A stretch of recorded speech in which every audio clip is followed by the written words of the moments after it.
Alibaba.com की membership मेरी company को अभी ग्लोबल ब्रांड बना रही है। Go export with Alibaba.com.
A very warm welcome and good afternoon to all the entrepreneurs and exporters joining us today for the Accessing Global Value Chains 2025, a new webinar series under the India Exports Initiative. This program aims at empowering India's small and medium enterprises to capture the B2B export opportunities in the global market, majorly through e-commerce. This webinar has been curated specifically for Indian exporters who are targeting, starting, or scaling up their B2B export, especially across the 4 key sectors, which are handloom, textiles and apparel, creative manufacturing, leather and toys, furniture and home decor, and finally, beauty and wellness. These 4 webinars have been scheduled for every Friday this month, and they will also be available on YouTube to watch later. By providing these sector-focused knowledge within a short span, our goal is to equip participants with essential skills and insights to thrive as B2B exporters in their fields.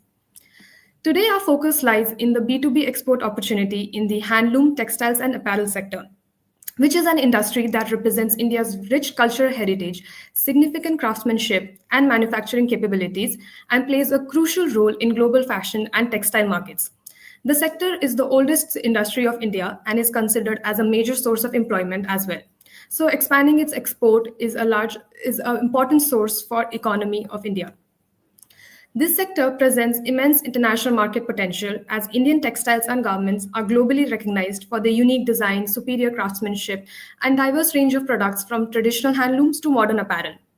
However, to unlock this potential, Indian MSMEs must overcome certain challenges in design standardization, quality control, sustainable practices, and international compliance with the textile regulations and many more difficulties.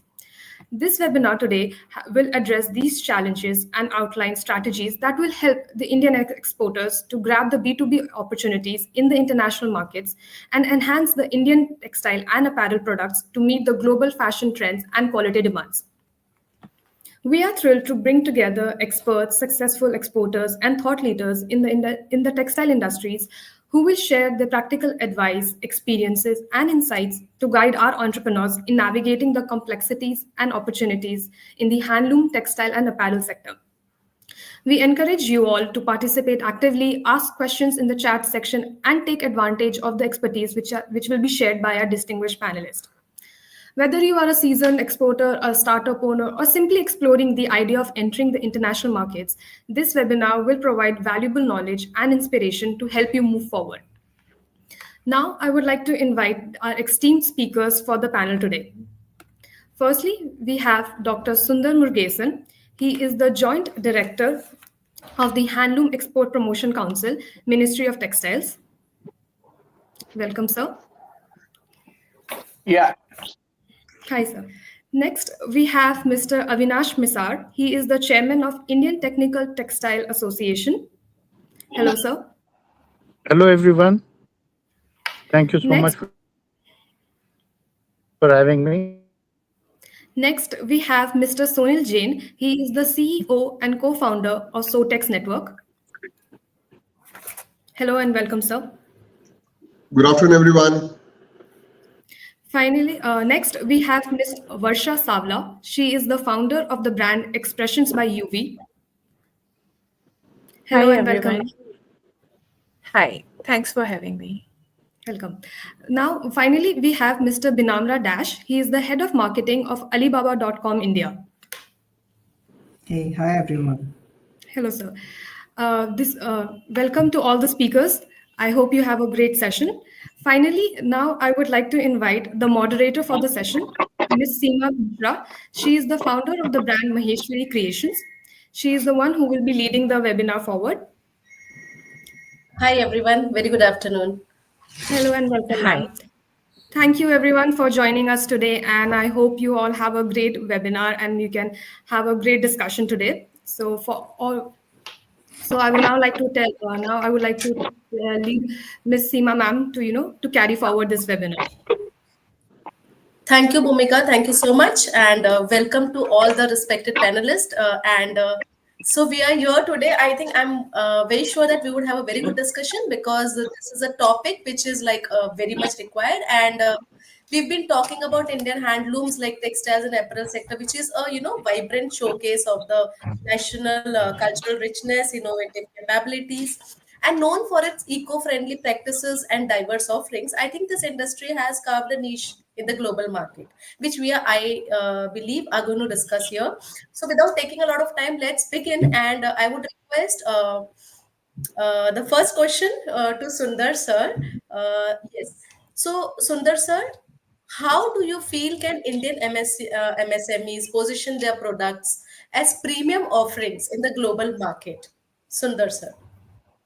Yeah, thank you. And then due to technical issue, I couldn't able to switch on my video cam. I hope my voice is audible.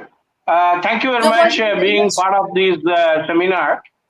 And then see, we represent Ministry of Textile, Government of India, in promoting handloom from pan India states. In fact, we have more than around 32 lakh of handloom weavers available in spreading across majorly from northeastern states and about 40% from southern states. And being 90% of the handloom exporters or the producers company are part of small medium enterprises. It all, the most of them doing exports of around 1 crore to 10 crore and 15 crore. Only a handful of about 100 company doing more than about 500 600 crore exports, covering the handloom part. But that is one part. So having said that, SME, small medium sector, and MSME micro industry plays a vital role in promoting exports among the handloom segment, especially the niche market. As I said, India is the only commercially producing country wherein the global handloom enthusiast can buy handloom product from India, because all other competitive countries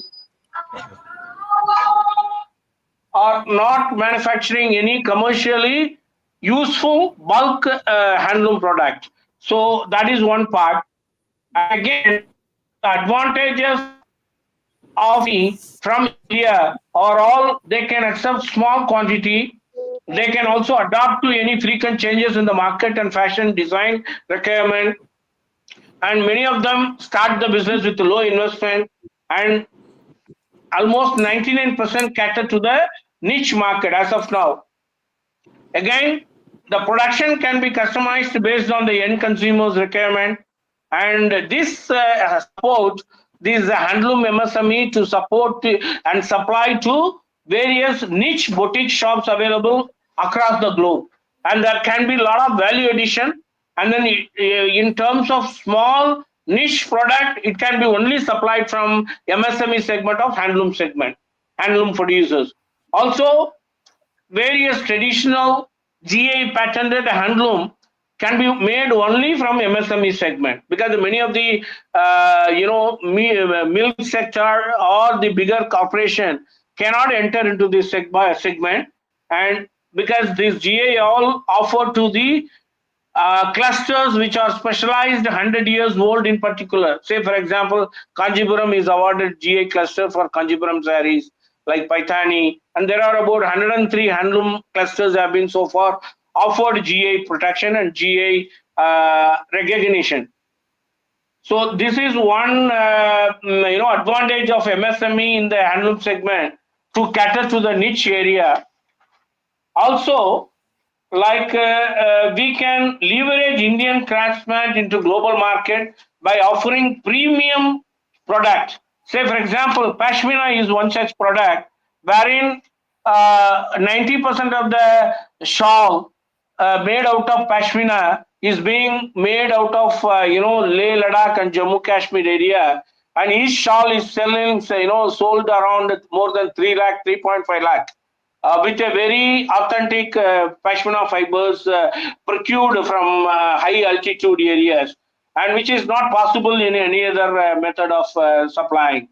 So another advantage with e-commerce and digital platform wherein cater to the niche area, this small medium company can very easily cater to this e-commerce platform, wherein customer, we can directly reach the B2C clients, wherein they need only 1 or 2 pieces. They can also pay higher higher rate to the handloom segment, because there is e-commerce available across the globe, clear the involvement of a lot of middlemen.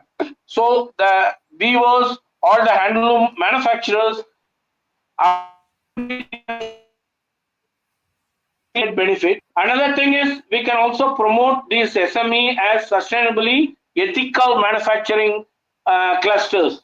So recently, European Union coming out with a European border tax, like EU BAM. So basically, they also going to get involved on the carbon credit mechanism, wherein ministry also now working out a wide detailed paper on how this segment, among the textile segment, handloom can be availing this carbon credit mechanism, whereby some credit can be happen to the small medium enterprise, and the bigger polluting unit among the textile segment can compensate the higher manufacturing cost of the small medium companies, so that they can also get this benefit.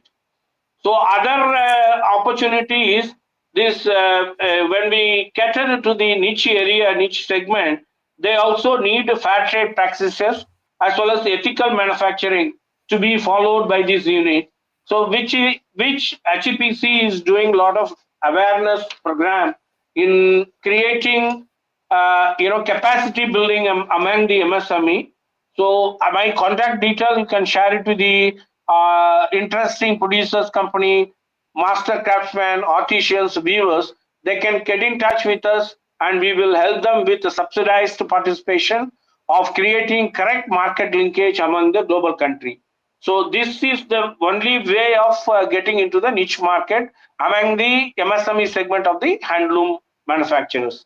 And as I said, 99% of these handloom segment comes under the micro level only, and having 10 looms, 15 looms, maybe 100 looms. So almost around 35 lakh people are directly involved in this activity. Apart from agriculture, handloom serves the rural development, employment opportunity, as well as it helps a lot of rural women. So we are also supporting in creating a MSME ecosystem, wherein the challenges faced by MSME current situation is the marketing the product. So that market linkage we will create and we will support, and we can take these MSME units to market the product to the niche global market. And I'm available for any kind of clarification, and then we can take it up later. Okay, thank you. Excellent, Sundar sir. I think you've given a quite good brief of how geographical indication, how Pashmina shawl is taking its own place, and ethical manufacturing. And since you've spoken about e-commerce, I would now go to Mr. Sonil, because yes, I would like you to share with people like how has the rise of e-commerce platforms impacted export opportunities for India's handloom, textile, and apparel sector. Could you please throw a light on this, please? Mr. Sonil. Thank you, Seema, for sharing this and getting me on the stage. I just like to share two things. There has been a dramatic change what we are witnessing in today's scenario. When it comes to textiles, fashion, everything is becoming very, very dynamic in this stage. And whatever people are looking at is the newness. What is the newness that we're bringing it on? The newness is further been backed by innovation. And apart from that, the current consumers are becoming very, very sensitive to the environment. So sustainability is playing a very, very important role as we go global. India is still at a very nascent stage in this particular area. But when we say at a global stage, we're talking about SDG, we're talking about particularly goal number 12 of SDG, which is we're talking about the responsible production and responsible consumption. So everything what we produce right now, it is our responsibility that we start pivoting towards the global standards. Global standards what are going to come in norm in near future.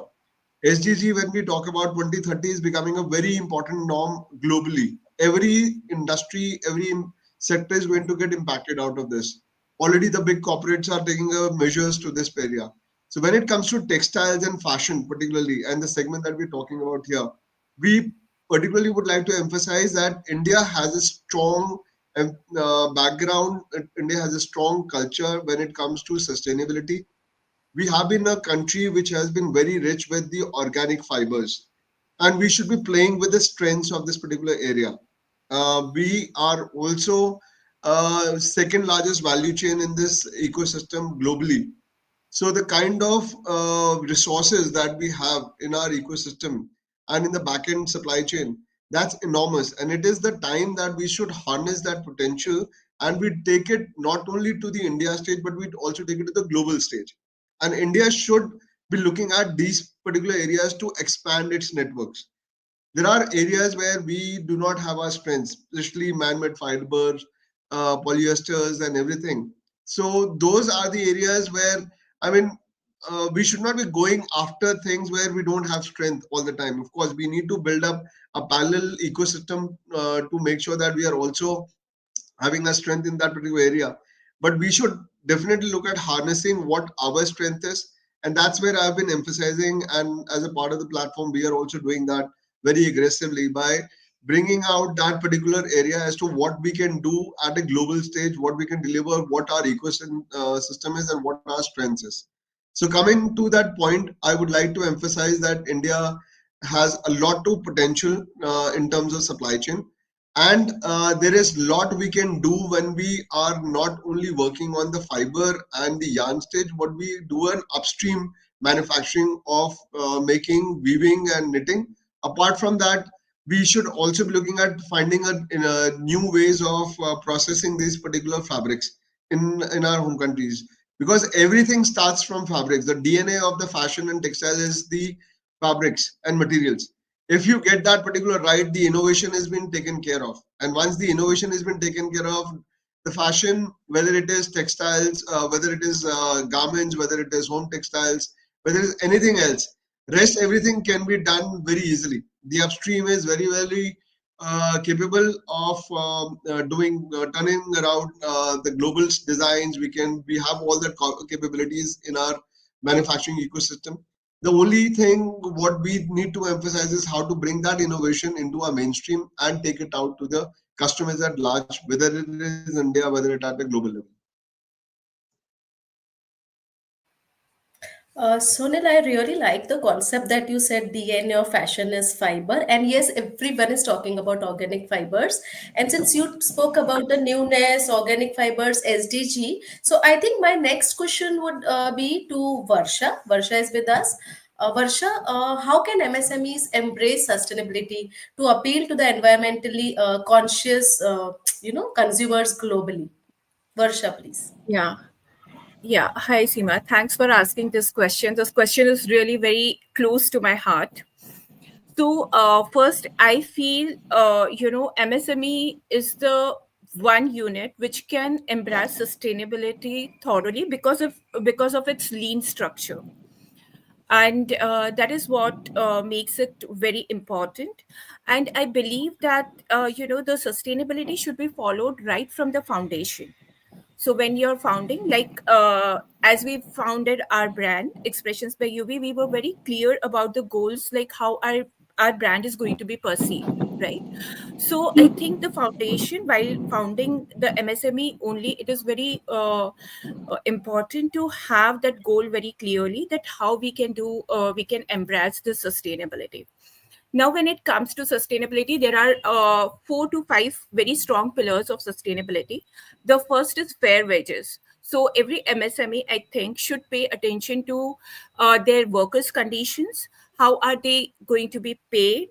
And are they going to be paid fairly or no? That is a very important question, because we have to respect that human touch in the production when we want to perceive our business as a sustainable. That's a very important factor, which in apparel sector has been overlooked since generation, I feel. The second thing is that we also have to uh, cater ourselves, and in our organization we have to have certain skill development things for our workers and weavers and artisans. We also have to pay attention to their healthcare and education system, because that's how their that's how the communities will go stronger, and that's how only we can build that bigger vision of creating a better and greener future for all the communities, for all the people. And the third thing is MSME can, of course, to build the trust of buyers, and to get their trust, they can opt for the certifications like GOTS, SEDEX, and all.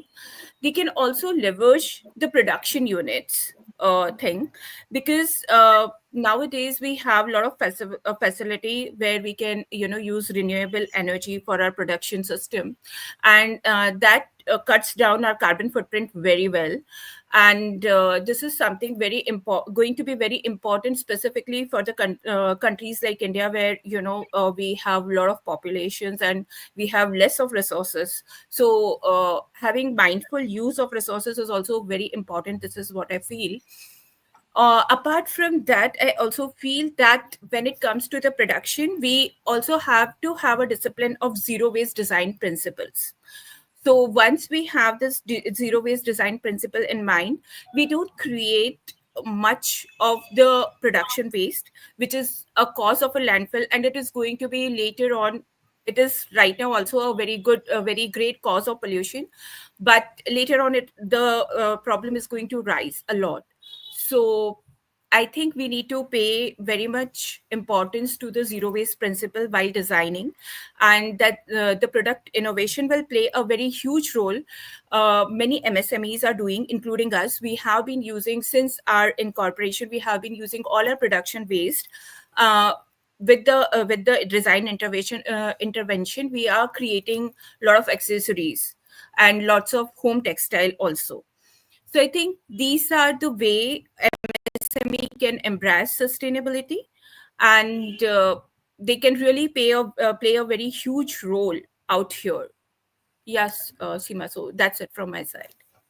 Lovely. I think you have given a lot of options to the MSMEs here, when you're talking about those products, out of waste and mindful use of resources, and also about the certifications. Great. Thanks, Varsha. So now, heading to Mr. Avinash. Actually, he's been traveling, he said that. So, Avinash ji, are you there to answer? Avinash ji? Yeah. So yeah, Avinashji, which regions or countries present significant growth opportunities for exporters in this particular sector? You're on mute, sir. Yeah, thank you so much. And I hope I'm audible now. to everyone. Very much. I think a very interesting discussion going on, and glad to hear the speakers ahead of me. And yes, very valid points and very interesting discussion. So coming to my point of view, export is a large market. I mean, we are not going to talk about here, at least from my end. I'm going to look at a holistic picture and I'm going to share the holistic picture. I mean, we are not talking of only handlooms, or we are not talking about only ethnic designs, or we are not talking about any niche designs. I mean, you look at the market of exports, it's a humongous market, it's a large market, and the market continues to be there over the last 4 decades. India has been dominant in the export market, especially in the apparels, and we have been playing a good role into that segment, especially in the spring summer designs, which is fashion, largely fashion designs. Although we keep talking about, when we talk about exports, we do roughly an exports of $20 billion in apparels out of India, and we always keep saying that we are not so strong as much as Bangladesh or some other countries. But the fact of the matter is that what we are good at, in those areas, especially the spring summer programs, the fashion programs, we are the largest in the world, and we do a significant business in that area. The export market, primarily, if you look at the two significant markets, is US and Europe and UK. When I say Europe, UK, I say both together, because the large market within Europe and UK is Germany and England, and I say United Kingdom. In that case, significant market size of 35% to 40% is in this area, and then about 60% is the US market. These are the two large markets. Rest of the world contributes to about 10 to 15%, but that is something which we keep going on with. But significantly large exports is the market in the US, 50-55% and above. That is the market in US and Europe. Now, having said that, what goes well and how is the structure of the market? The structure of the market is very straightforward. One is, we have the large retail houses, kinds of Asdas and Walmarts and Targets and everybody. These are the large retail houses which are bulk centered, and they are very price centered also. In terms of their design, in terms of their handwriting, this is a very specific market, and it's a significant large business which happens in this segment. Uh, Added to this, there is also a segment of the branded market. So when we talk about the brands like Abercrombie and Fish, we talk about brands like Ralph Lauren and many other brands, international brands. This is a very specific market. Now, these two markets by itself are quite different in their approach.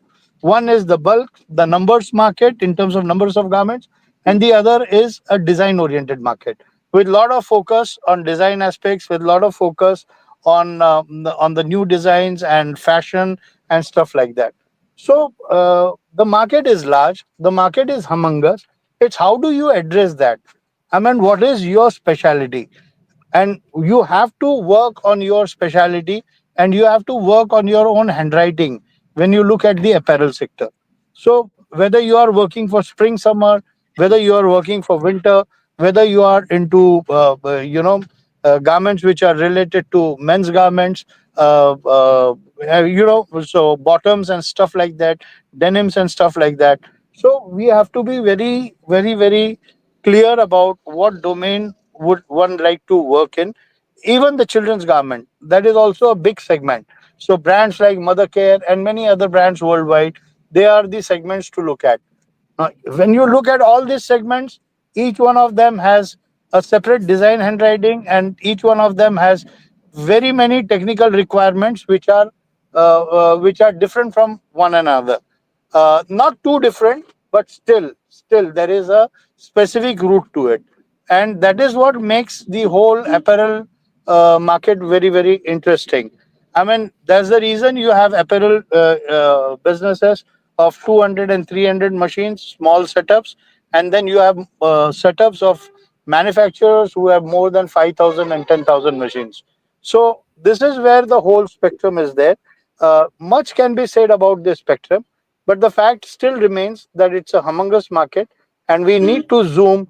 The SMEs who wish to come into this needs to zoom what segment one is looking at and how they want to approach this market. So this is my very generic this thing. Maybe as we go forward, I would like to push in or speak about something in specific it need be. Thanks. Thank you, Avinash sir. This is like very eye-opening, because you've spoken about, we have a huge export market that is $20 billion, which is not a small number. And of course, you've spoken about how spring summer programs, is something which is largest, which we can capture. And of course, you've given good numbers, like 60% of the US market, 25 to 30% of the European market, and 10% or so rest of the world. And one thing that I would like to, highlight here is Mr. Sonil, Ms. Varsha, and Avinashi. They all have spoken about the newness. We all are talking about innovations, right? Said and done. Yep. But now we would like to talk to Mr. Binamara and get one insight, like what strategies can handloom and textile MSMEs adopt to enhance their participation in global supply chains? Hey, hi everyone. Thank you so much for having me. Am I audible, clear? Audible, yes, yes, quite a lot. Yeah, I think the people who spoke before me, it's quite informative, and I would like to add to your question, Seema, on what kind of strategies MSMEs can adopt in order to cater to a global audience. So I'm talking purely from a e-commerce standpoint, because I represent an e-commerce company. So I'll talk in terms of buyers and sellers. So yes, the market is big, but then there is also competition. But then the pie is so big, like Avinash sir mentioned, the pie is so big that there is a chunk for everybody. So in this kind of a scenario, the strategy becomes how you differentiate yourself from the competitors. That is basically understanding the sellers who are also selling from different countries. Like China is a huge market, and then what kind of USPs or unique selling points does our MSMEs have? You have to understand what kind of customers or what kind of retailers they are catering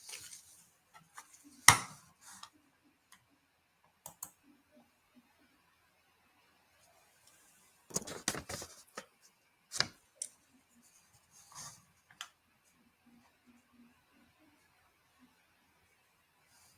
what kind of retailers, then there are entrepreneurs or maybe startups who want to quickly get some designs done for their own boutique shops. So you need to understand, based on your capabilities, what kind of customers you can target to. And the beauty of B2B e-commerce is that as your customers grow, your business also grows. And just giving you some statistics from our site also, there are around 50-60% retailers who have very niche needs from the manufacturers or MSMEs that only MSMEs can cater to, which big manufacturers cannot cater to, because their MOQ quantities are very less. They want it in, say, 100 pieces or 50 pieces or 1,000 pieces, and they want it in more frequent.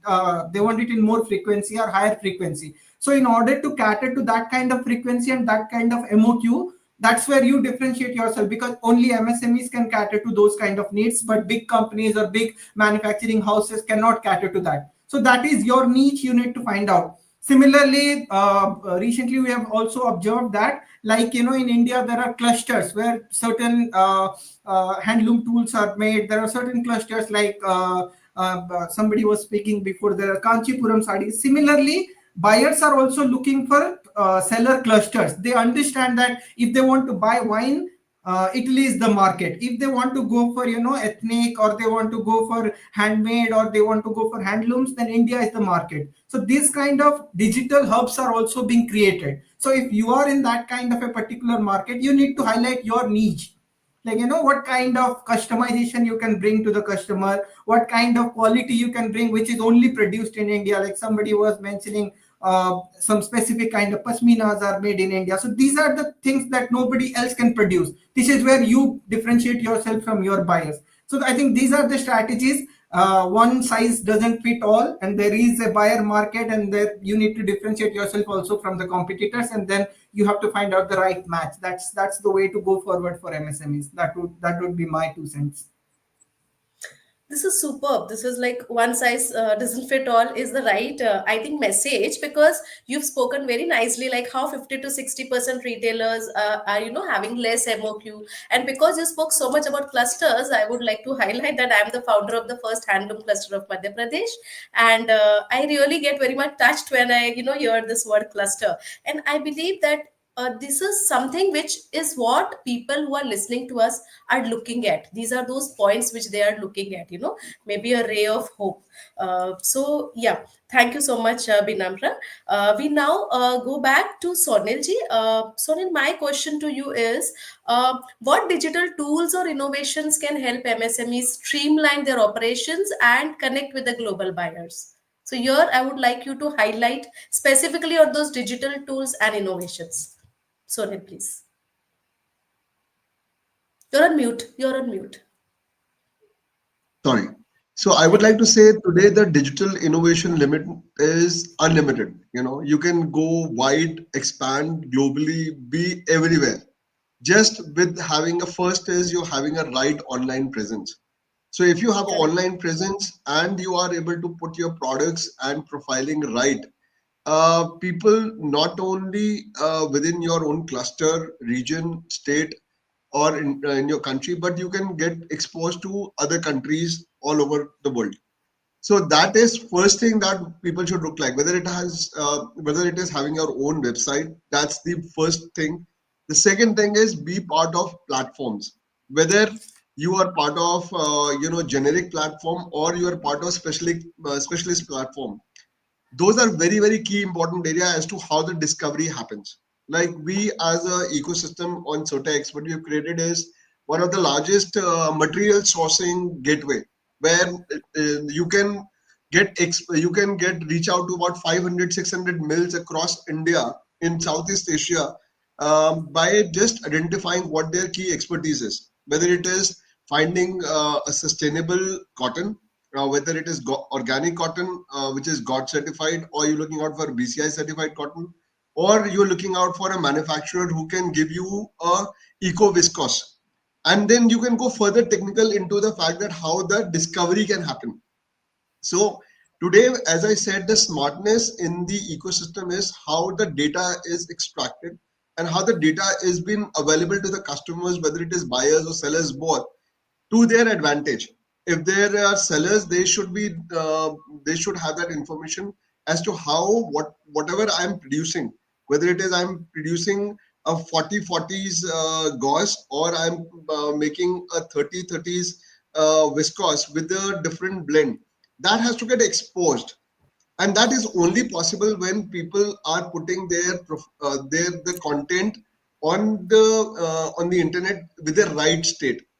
So once that has been given out, the rest is all been driven by artificial intelligence, business intelligence. So whether it is Google, which is using its artificial intelligence, finding out the right data as per the buyer need, or it is a specific website which can give you that data, which is like finding your discovery faster. Because today, as I said, the market size is huge, and Mr. Avinash rightly said, export is just about $20 billion, but the size of the export potential globally is about $430 billion, and we are just 5% to this.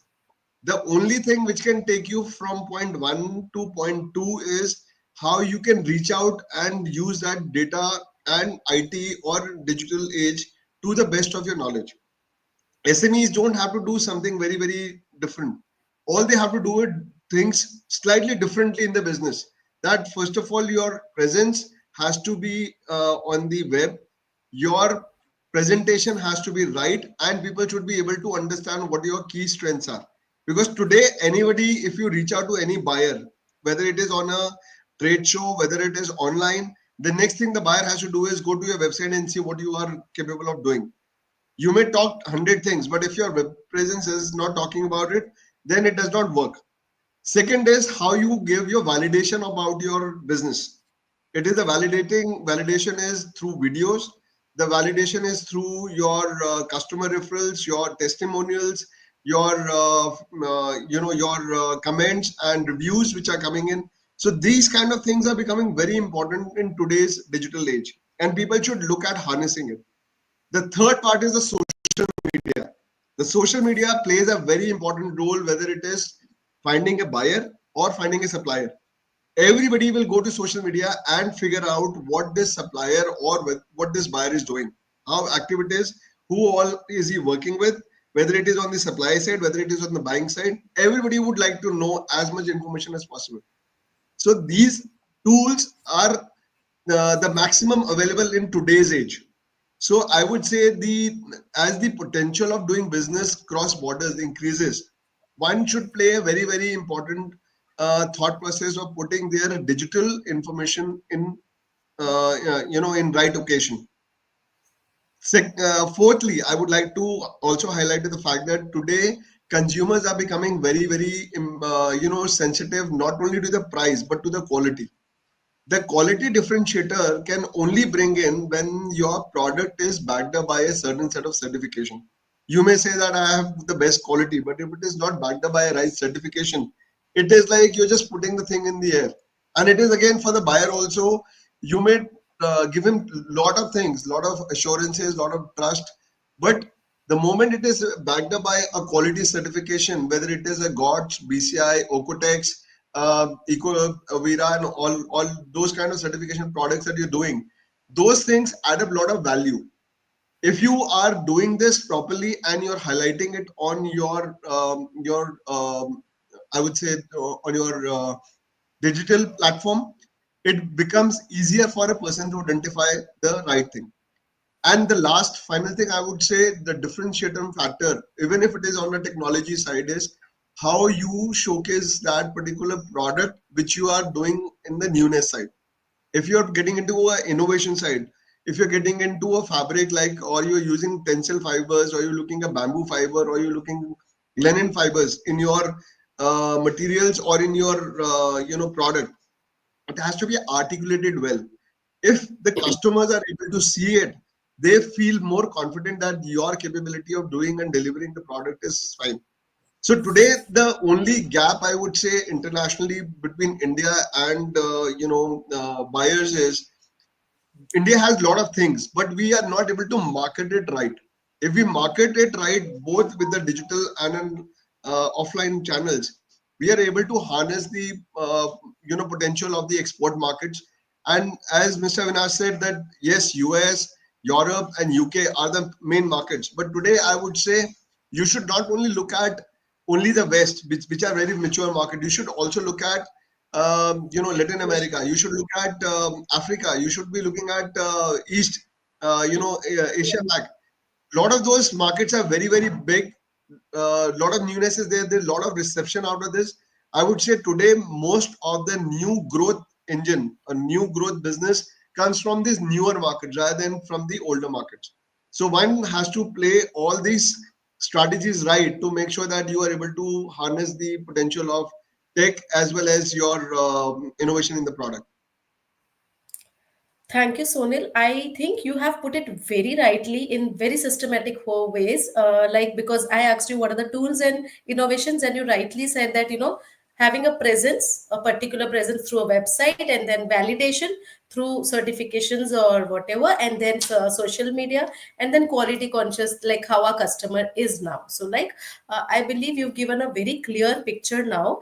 Now, to support this, I would like to invite Avinash ji to answer on, like, are there some government incentives, some schemes, or industry association programs that could help these exporters? So I would request you to throw light on this, Avinash ji, please, because that is what exporters are looking at, or people who are into this and getting into it, ideation stage. So please. Yeah. I mean, a good question again. And, interestingly, uh, today the ecosystem in the country, especially in the textile segment, is one of the best. When I say ecosystem, I'm talking about the policy decisions taken by the government, the support mechanisms created by the ministries, especially the Ministry of Textile, and also the various associations which are there in the segment of textiles. I mean, you would be glad to know that if you go counting as to how many associations are there in the textile segment, it would be roughly about 12 to 14, associations who stand for various segments of the textiles, be it from fashion, be it from home furnishing, be it from whichever you say, silk, handlooms, and things like that. Now, having said this, there is a representation on policy making from each of these segments, and this has been they have been working over the years on this subject, in each of the areas. So, having said this, there are a lot of export benefits which has been put into the policy by the government, and there are tremendous advantages which are there for an exporter. I mean, in a very, very generic terms, an exporter can look forward to about 6 to 7% of the export benefit advantage of the sales which they are meeting from exports. So which comes as significant. In some of the cases, in some of the product categories, it could go as low as 5% also. But nevertheless, that is a significant amount which the government has been supporting in terms of various incentives.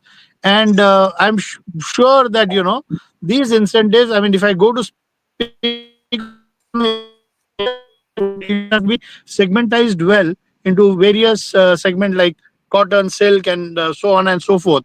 But it is not very difficult for any exporter to lay his hands on these benefits which are available, because these are very well in the domain, in the open domain. One can go through on the government sites and association sites, and these are an open document which is available as to what are the benefits an exporter can look forward to in his or her segment of work which they are doing. So a very well planned out export benefit mechanism is there. And yes, one could look forward. And for apparels in specific, there is an Apparel Export Promotion Council. AEPC is there, and AEC has been functioning for almost like past 30 years, and they do a very significant work in this area. So hand-holding also, when it comes to skill development, when it comes to a variety of market supports, these are the things which are available through the Export Promotion Council. I mean, in some of the cases, when the exporter is going for an exhibition abroad, some of the schemes are there, market development schemes are there, wherein an exporter would get a support, for the expenses made to an extent of 2 lakh of rupees and so on and so forth. So most of the international export exhibitions, if an exporter is going for, there is a support there also.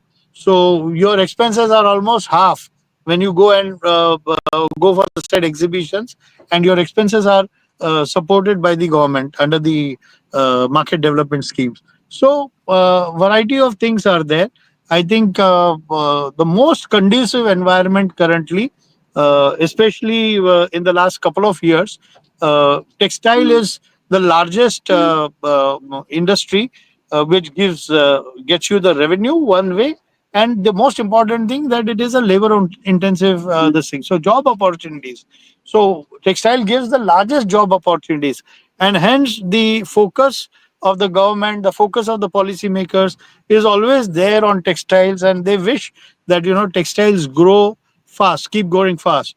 While I did say 20 billion, it was for apparels, but if you look at total textiles, I mean, out of India, we are currently about 75-80 billion dollars. When I count everything in textiles.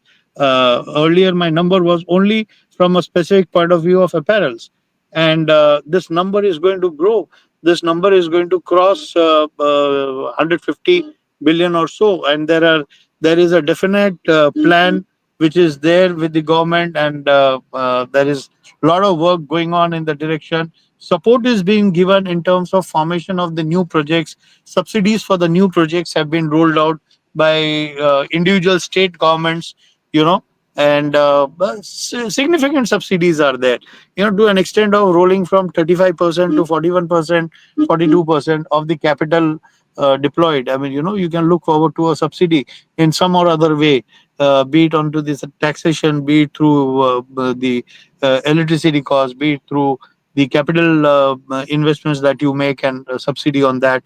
So there are all way put together. There is a significant subsidy on the capital which you are putting in. That is also available under the government schemes.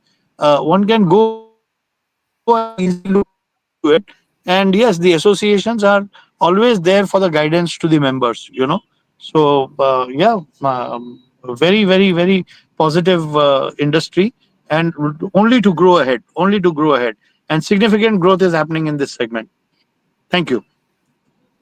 Thank you so much. I think it was very clear, and you've spoken very clearly about AEPC, how it supports, and the percentage of subsidies that individual states are rolling out. I think this would really help our audience. My next question is to Sundar sir.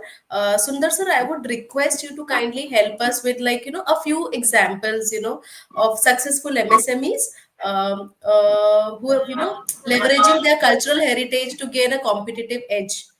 So these examples would actually set a benchmark for our audience. Sir, please. Thank you very much. In fact, I can give a lot of successful example from the handloom segment. There are a lot of individual designers who have been successfully put their brand across the various global market. And since because of the confidentiality in nature, I may not able to name them individually, but there are manufacturers based out of Panipat there, which they have been specialized in creating special brand, global brand, and they have been doing it to the tune of around 550 crore, and they have their own brand in USA and market in their own brand. It is all made out of various kinds of floor coverings and the handloom bath mats and carpet, small carpets, and of course carpet is one such big area where rugs and carpets are 99% made out of handloom only from India. Turkey being the machine-made carpet dominant supplier, India always number one in handloom-made carpet. So that is one area. But there are a lot of, I can give you a lot of successful companies from Karur area, Kerala, Kannur area, Panipat, Jaipur. Each cluster has got exclusive product, and any interested member they can reach to me in person, and I will give their contact number. They can talk to them how they have been successful in the business penetration and take it up. Okay, without their personal acceptance, I don't want to divulge their any company's uniqueness in creating the product and tell them. So we can always, after getting due approval from the successful companies, wherein they can allow to share their company details or product details, then we may able to give it into a later stage. But otherwise, Indian handloom, as it is, have got a lot of success story, and they have been financially and what I can say market-wise, they have been expanding very nicely in the global countries. And there are a lot of success stories among MSME because many, as I said time and again, more than 90% of the manufacturing company in the handloom segment is only micro small, not even medium. They are all micro small companies. Okay, with very few capital investment. You have to see each handloom costs only maximum of around 20,000 rupees. If somebody wanted to put around 10 handloom, or in the medium segment, there is one of our sister department. They even give 90% subsidy of the cost of the loom. Almost 100% free support for creating a manufacturing capability in handloom, provided they have their government authentication, beaver, pechan card, and all those. There are a lot of terms conditions, but government is coming out really to help artisans, clusters, producers company, beavers in both augmenting their capacity building, as well as support them with market linkages. Okay, thank you. Thank you, sir. I do understand your concern of not, taking the names, but yes, what you've given is a brief idea, and I think that would help leverage the cultural heritage to this competitive edge. I'm sure. So my next question is to Binamra Das, and I would like you to please share, what are the key compliance requirements for exporting handlooms, textiles, and apparel? Because every area has a particular segment. So, what are those key compliances that you would like to highlight, please? Yeah, so as far as compliances are concerned, it is basically multi-way. The first thing that one should be very aware of is the compliance requirement that Indian government has from the producers or manufacturers standpoint.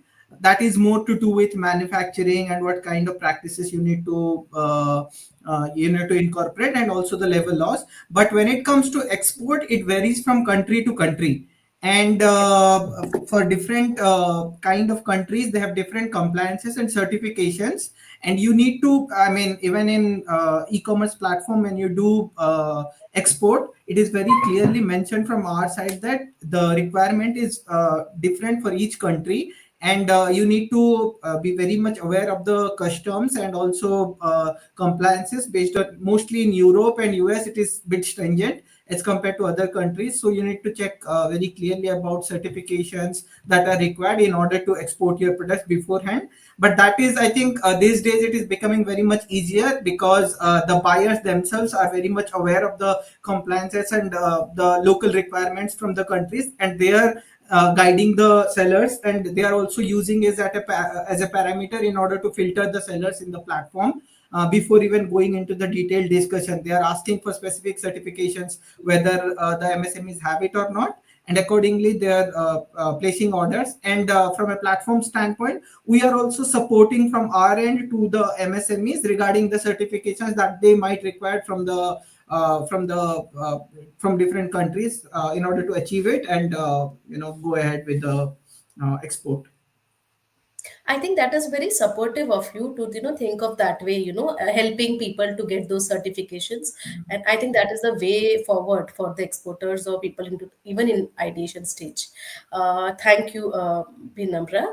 Now I would go to Varsha, and Varsha, I would like you to share about how are the Indian MSMEs blending, traditional craftsmanship with the modern designs to cater to the international markets. If you could throw some light on that, please.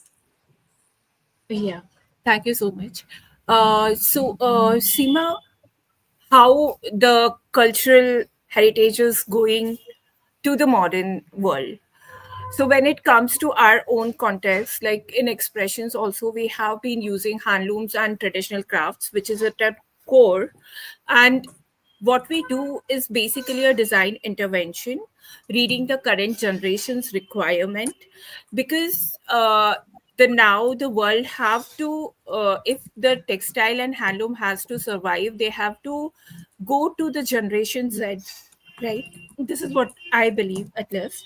And for that, we have to create the functional designs which are appropriate for the modern taste.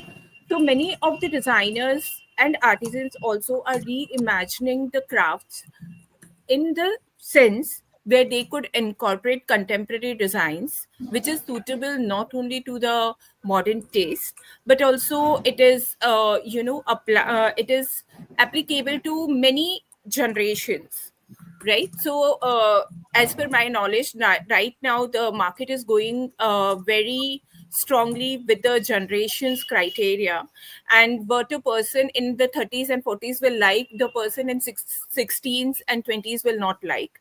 And to create to make handlooms and the cultural thing viable for every generation, we need to think about the the requirement of that particular generation, and then we have to do the production development, products development according to that.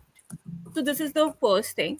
The second thing is there are many designers who are working and who are developing very new processes in the market with the when it comes to the dyeing thing, like the natural dyes specifically we work with. And Also, in the trend of block printings, there is a lot innovation going on, like how we can come with the very new designs which appeal to the younger generation.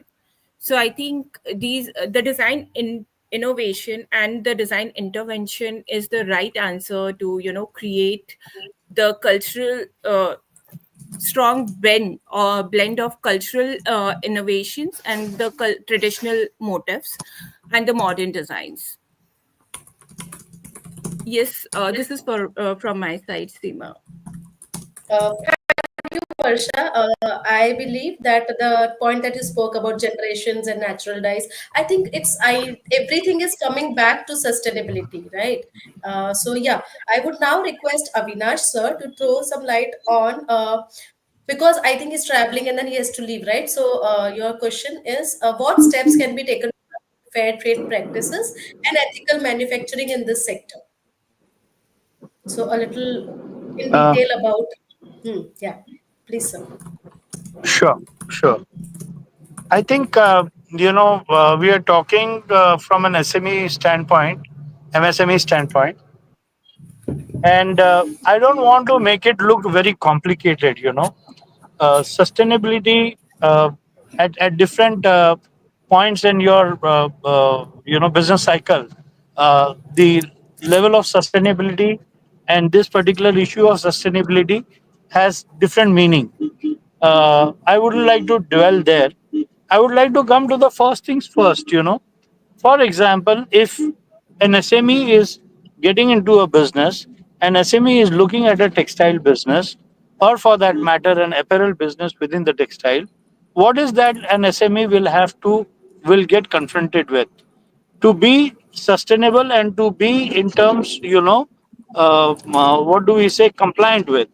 So there are largely, when you look at the compliance aspect of it, and the sustainability aspect of it, the first thing starts with the basic things, which we call it as keep it simple. If you look at, I would keep sustainability a bit away because the first thing people will look at is the compliance point of view. When you look at the compliance point of view, most of the compliance agencies and most of the brands which put across compliances and they come to check you and audit you for the compliances, the basic things which they look for is the standard compliance in terms of labor, in terms of timings, in terms of payments, in terms of your salaries and stuff like that. The intention there is that people should be paid as per the regulation, and people should not be there should not be any unfair practices when it comes to the labor. This is one of the most important things that the brands take care of, because it's too difficult for them to sustain if it is proven that any supply which is coming to the brand from any of the source, maybe an Indian source, maybe a source in Bangladesh, Vietnam, wherever it is. The most important thing is that the compliance factor has to be very, very strong. And when we talk about this, there are organizations like again I'm focusing more on garmenting. So you have worldwide responsible apparel production. This is something RAP. It is called as RAP, and then you have various certifications in the RAP. You have a normal certification, a golden certification, a platinum certification, and that goes that you can go and have such certifications if you are able to make yourself or make your organization as per the requirements mentioned in those certification criterias. Now, as I said, the basic things is first that you have to have your manpower, attendance, overtime, payments, everything in place and as per the rules of the land. That is very, very, very important. The second thing is your hygiene. Safety and hygiene becomes the second most prominent thing which they're looking for. These two things taken care of. The third thing comes is okay, then they come to your resources, that how well you are managing your resources, maybe your electricity, maybe your water resources, maybe your STP, how compliant you are there, in terms of in those aspects. Now, this is the 2 or 3 levels in which an MSME will have to migrate itself and will have to step up and be compliant in every aspect. And once you are there, then you come to a point wherein you stand and take up a very strong program to say that what is our carbon footprint, how much how much does it is now, and what are our steps which will be taking over the period 6 months, 1 year, 1.5 years, 2 years, to bring this into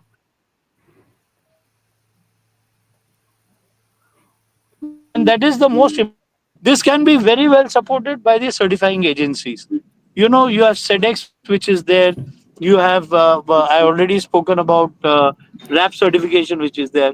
Our basic certifications are ISO, EN 14000.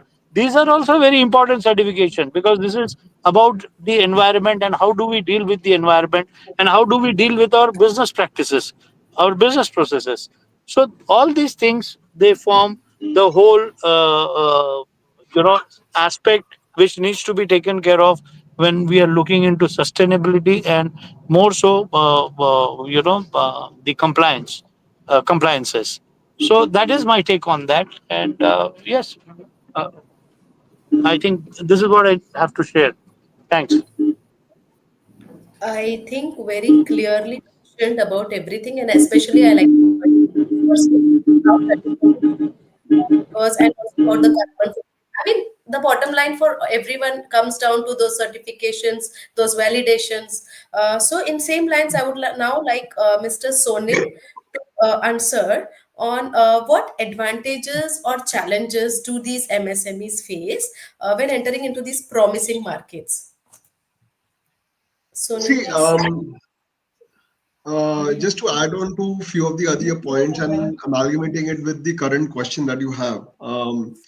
One area that I would say we should really emphasize is on a zero-based design.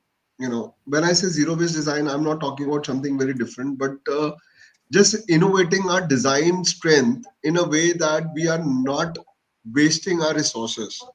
Right now, what is happening in the Indian ecosystem, textile particularly we are talking about here, is that there is a lot of wastage when it comes to materials, whether it is in the upstream or in the backstream. Both sides we end up using a lot of wastage of materials, and lot is parked up in the warehousing.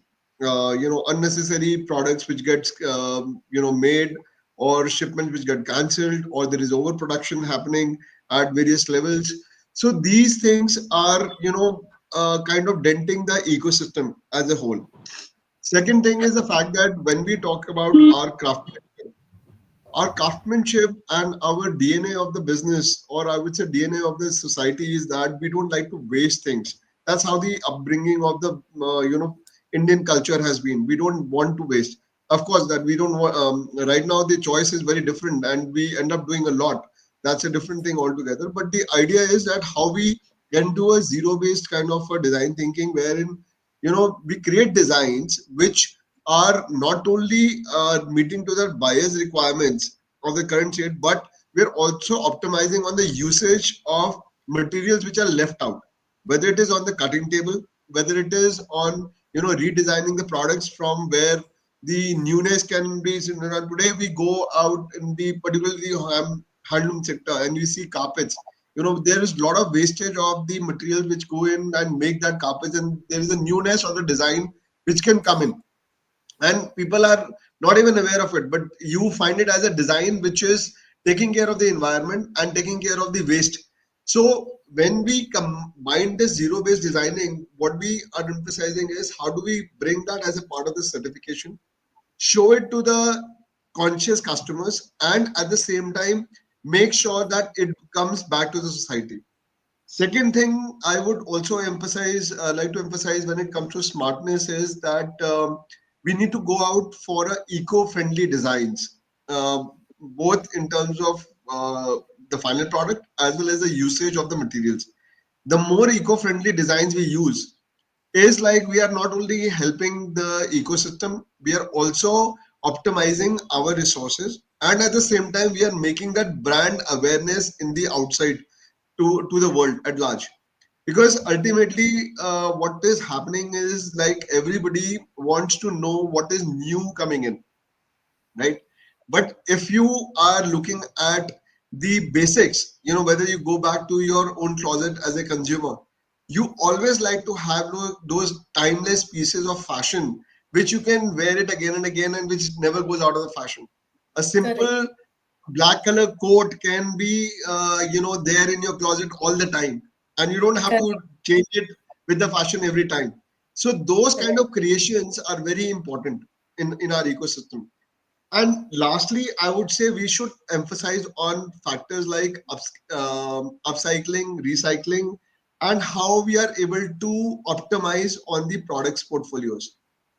Um, One area when it comes to technology is that we have IoT, Internet of Things happening. We have smart factories, and we have the smart production processes in place. And as we all understand that we are today blessed with the latest of technology, which never has happened in our past. So when we use the digitization, when we use the branding, and we put that as part of the curasive ecosystem in front of the customers, they understand this. And if it is backed up by a quality certification, whether it is BCI, Ocotex, or any kind of a compliance certification, it is just putting a layer that whatever we are talking about is right. Even if you are using a journal thing like GRS, because today sir just mentioned about it that there are so many things happening in Panipat, but the problem with the most of the factories in Panipat is that they don't like to brand it. They're using a lot of recycled product, but the recycling is not branded properly, which is not going to the consumer's inside. When the consumer knows that it is a eco-friendly and it is a GRS certified product, it becomes very, very sensitive when he is buying it. Though it becomes cheaper in production, but even if that small certification is added up, you can take 1 rupee, 5 rupees, or a small percentage additional premium just to tell the customer that you are buying a certified eco-friendly product. And everybody likes to pay for it. Of course, you don't like to pay 20-30% extra, but even if you are paying 22%, 5% extra, it goes from the back of the mind that you are contributing to the environment. So I would say the main thing is the discovery has to be optimized. The discovery on how you're using this, how these products are being manufactured, how it has been shown to the customer, how you are marketing it.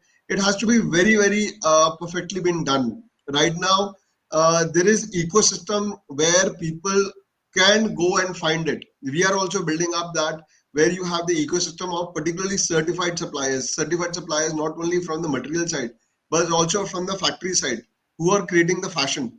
So these kind of things are very important when you want to scale up the business, when you want to go global, when you want to reach out to the new customers.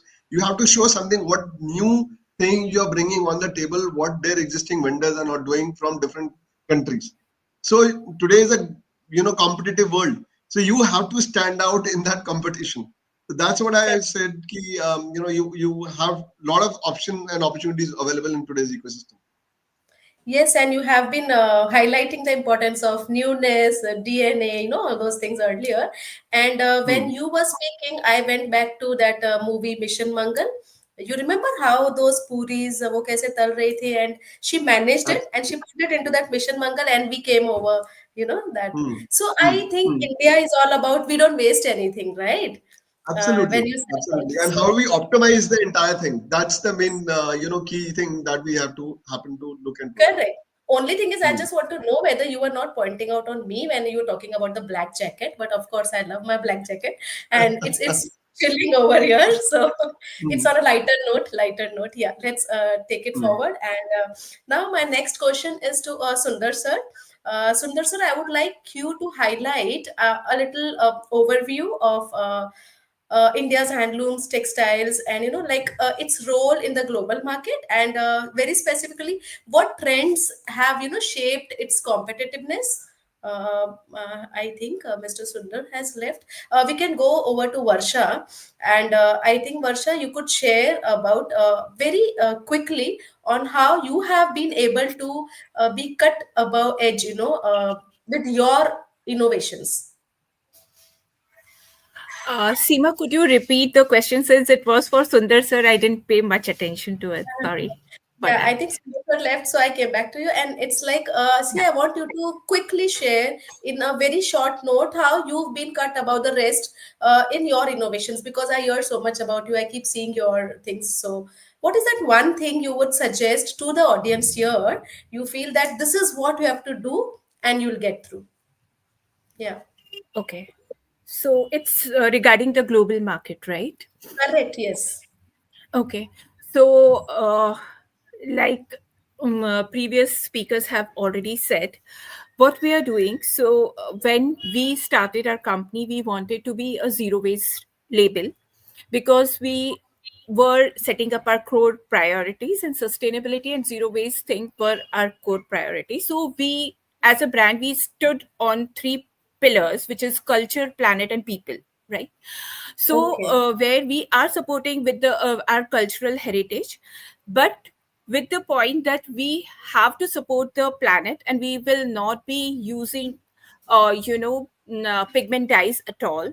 We will be using natural dyes at the most, so 70% of our designs are combined with the natural dyes, right? Okay. And also when it comes to the designing, being my a designer, I love to create the designs which are having the newness, but of course they are the timeless pieces which can be worn, as rightly shared by Sonal. I like the idea of wearing again and again, and the repetition is the key.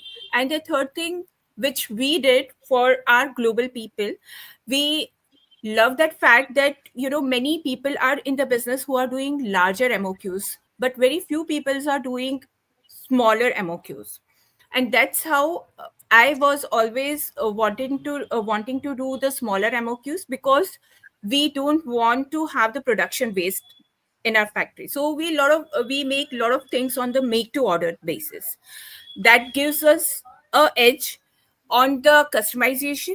The first thing that also gives us the edge to reach out to the people who are wanting the lower MOQ and who doesn't want to invest much, and who are actually aligned with us on our core values. So I think these three things have given us edge over the other people. Specifically, the design intervention with the cultural heritage pieces. The second is the production compliances, where we are able to manage lower MOQs very smartly.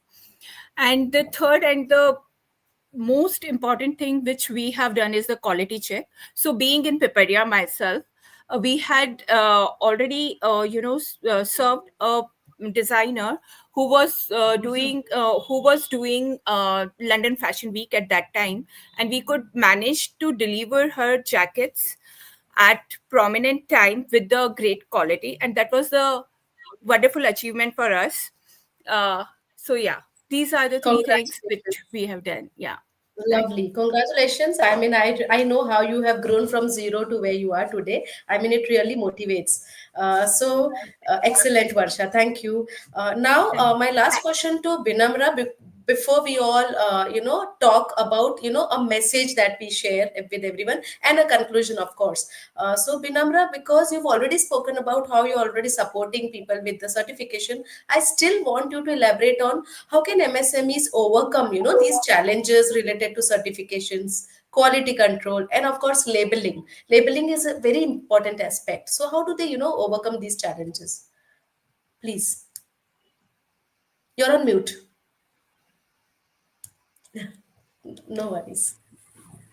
Yeah, I would like to, build on what Sonil has also said. I think there are so many things that Indian SMEs or Indian MSMEs already possess or have. The only thing is about how we market it, right? And it Correct. becomes very much important about those certifications that are necessary. It just adds more credibility to your, claim to whatever you want to say. And it is also in a digital era. We always give this example to all the MSMEs that we meet with. There is always a difference between what you see in your Aadhaar photo versus what you see in your Facebook photo, right? You put so much effort in order to beautify it. It is as simple as that. You might have the best products in the world, you might have the best quality in the world, you might have the best leveling in the world, but unless and until you put it in the digital, don't have that digital footprint with you, you can never compete with, say, a competitor from a different country. And it is a very cutthroat world, and you have to be digital. There is no other way around it. The world is moving digital. The buyers that you are catering to, they're like 16-year-old, 20-year-old people. So they are becoming modern in their approach with digitalization. So if you don't follow suit, then you will be being a step behind. And you always think not about today, you always think about in 5 years time what will happen to you. If you are a business owner, if you are an MSME, I always say this, that for Indian MSMEs, we are very cost efficient in our operations, but we also need to spend money where it is required. I see people, there are many people in e-commerce platforms, they do post a lot of products, but they take it from a handheld camera.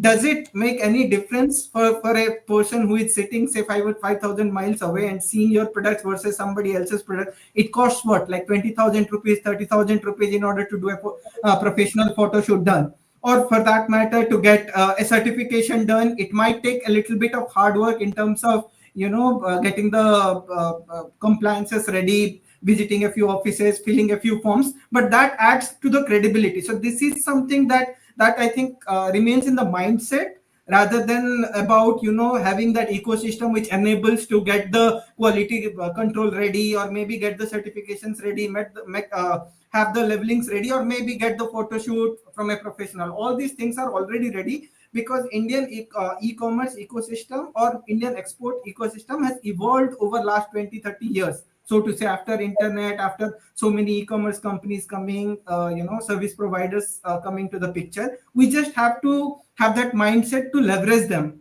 and then utilize them in the right way. I think that would be my message. Thank you. Excellent. I think everything was covered so well. Anyone would like to continue with what Vinamra has just shared? I think, Sonil, do Yeah, you want to continue? yeah. I would just like to add few things here to what Vinamra just mentioned. See, there are certain things that you should be looking to invest into. Apart from, Yes. of course, the digital, smart tools. Photography is very, very important nowadays, because as we are getting into e-commerce business models, everything is dependent upon how we see things on the screens. And the moment we capture things, that is the first impression you make out, whether it is your fashion, whether it is your buying a simple grocery, or even if you're ordering a car or booking a hotel. Everybody would like to see how it looks on the screen before you even get into there and physically touch it. So Correct. photography is very important. The second thing is important to add to this is the content, as to how you describe that product. Because the moment you describe a product in a right manner, as I said, we as a platform, we are very focused on the material side of it, where we go to such a fineness that we take the count, picks, GSM, weight, everything on the screens itself. So before you buy a 10,000 meters fabric, you will have the complete description, so that whatever you're buying, it is as close to what is getting and published on the platform. So that the picture, the content is very important.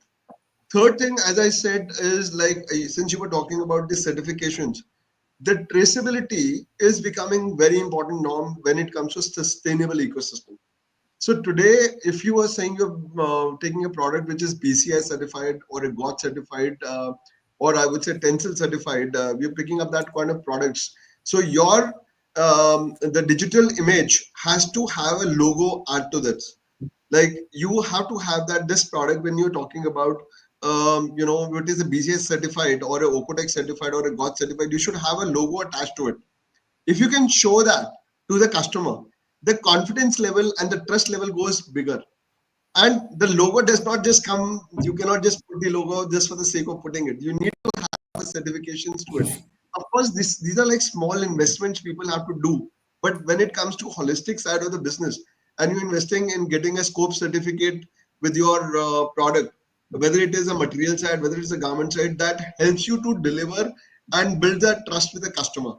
You should show your scope certificate when you're talking to your customers. It should be there in your showroom somewhere or the other, so that people have that confidence. Okay, even if they're negotiating you for 5 cents, 10 cents on the table, the moment they see your factory is SEDEX certified, your factory is getting a WOP certification, and you have that, it is like a slight bend of the customer which says, ki, okay, take it 2-3% or 2 cents, 5 cents, of course, he will give you extra. But of course, you're not going to get 20-30 cents extra, and nobody is going to pay for your scope certification cost, that's for sure. But it adds up to the credibility. So that investment in the ecosystem is very important. So as I said, digitally, if you are able to showcase these small items, small elements on the website, I would say you are ready for a global competition. You're ready to scale up your business across borders. And that's what India has seen, that transition in the material side, particularly in the last 3 years. Apparel has not been growing so much, but materials, textile exports is growing because of these elements that have come in. So people are doing this, and that's adding up to the value here. And you can see the numbers. The export numbers on the fabrics material side is going again and again up. It's only because of these small elements that have been added up, and small changes that people have done. Excellent. I think that to summarize, we've spoken about all the points that is so much required, like see, zero-based pricing. We spoke about conscious customers.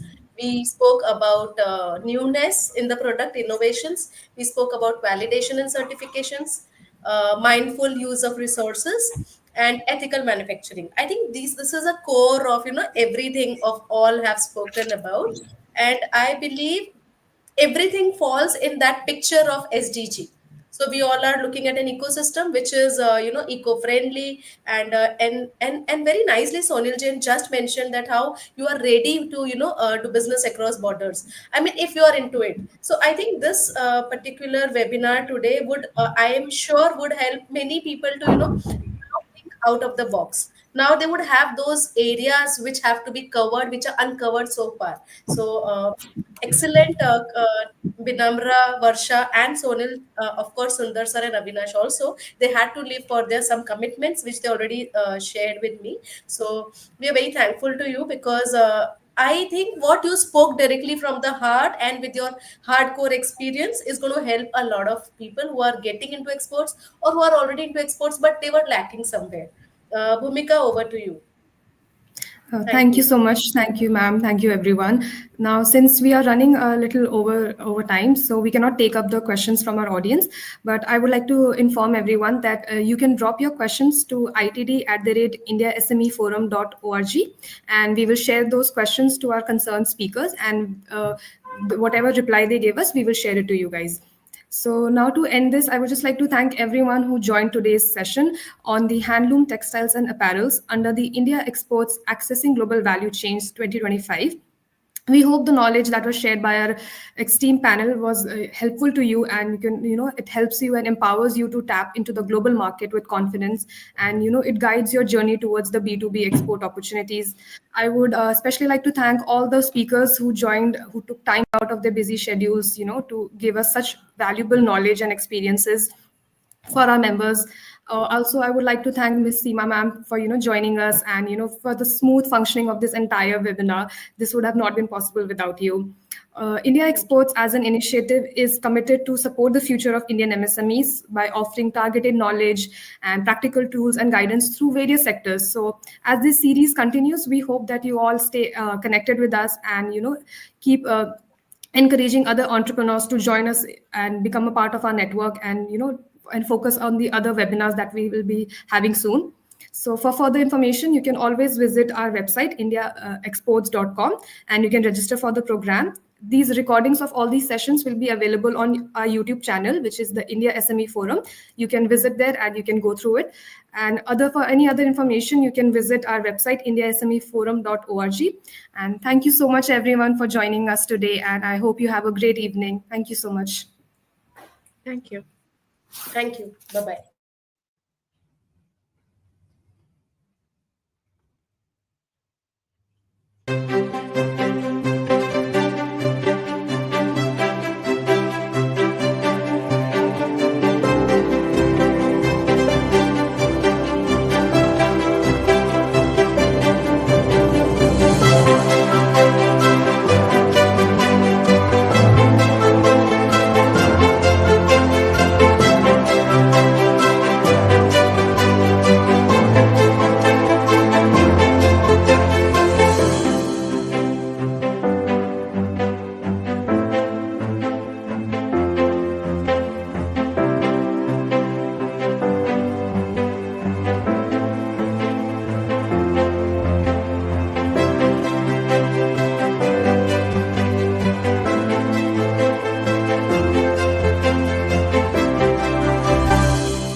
Alibaba.com की membership मेरी company को अभी global brand बना रही है। Go export with Alibaba.